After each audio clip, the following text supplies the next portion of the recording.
just wanted your feedback on, firstly, soft skill and pharma. See, when you're talking of soft skill and pharma, uh, both are, I would say, uh,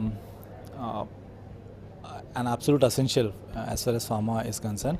As such, soft skill is required for everybody. We know that. But when it comes to the pharmaceutical industry, if you look at the sales and marketing aspect of it, the job of a typical sales guy in a pharma is uh, depends entirely on his soft skills, because it's influencing a customer.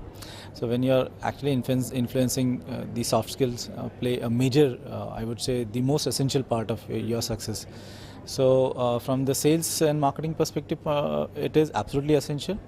Even if you look at the other side of pharma, that includes the manufacturing or R&D or any other department, production for that matter, uh, soft skills matter everywhere, because everywhere people work as teams, and a lack of soft skill is one of the major reasons for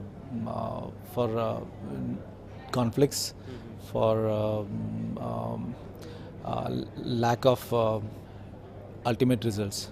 So that forms a major part of effectiveness, if you look at So it that you way. being a sales trainer, Sujant, you would have undergone a lot of trainings. Why do you feel it necessary that the trainers undergo more similar kind of trainings?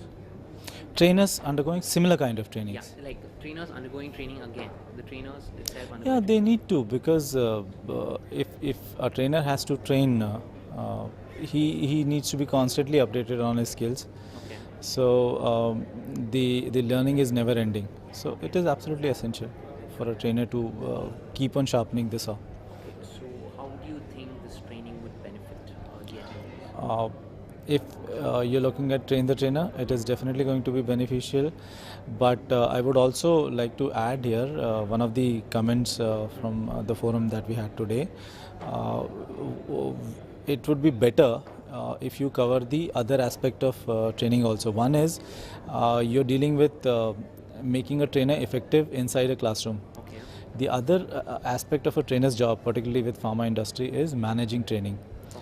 which involves out of the class job, which could be training need assessment, which could be more of administrating the training, deciding More of, budgets, deciding budgets. yeah, And coordination with assist your various clients. departments. That also is an important aspect of a trainer's job in pharmaceutical industry. It's not a pure trainer kind of job which you have. So if you cover both, managing training, Yes, I get if it. you cover both, that will have a more practical application. Yes, very well said. Because the agenda is yet to be customized, which will be done once the True. trainers have registered and they have a call with the Dale Carnegie Association as such. Yeah. So finally, your takeaway, Mr. Jain, From this from this gathering, forum. yeah, I would say it's very interesting. It gives you an awareness about the possibilities of how we are going to conduct training. Uh, and obviously, it's good for you because you get the feedback directly from the receivers end. And yes, the networking part obviously also plays a very important role, because otherwise people hardly get opportunities to get to know the other aspects. I know. This forms, I think, a major point. That's true. That's true. Okay. So it is definitely good, and it will add value on both the sides. Definitely. That's great, Mr. Jain. Thanks a lot for your time. Thank you. Thank you.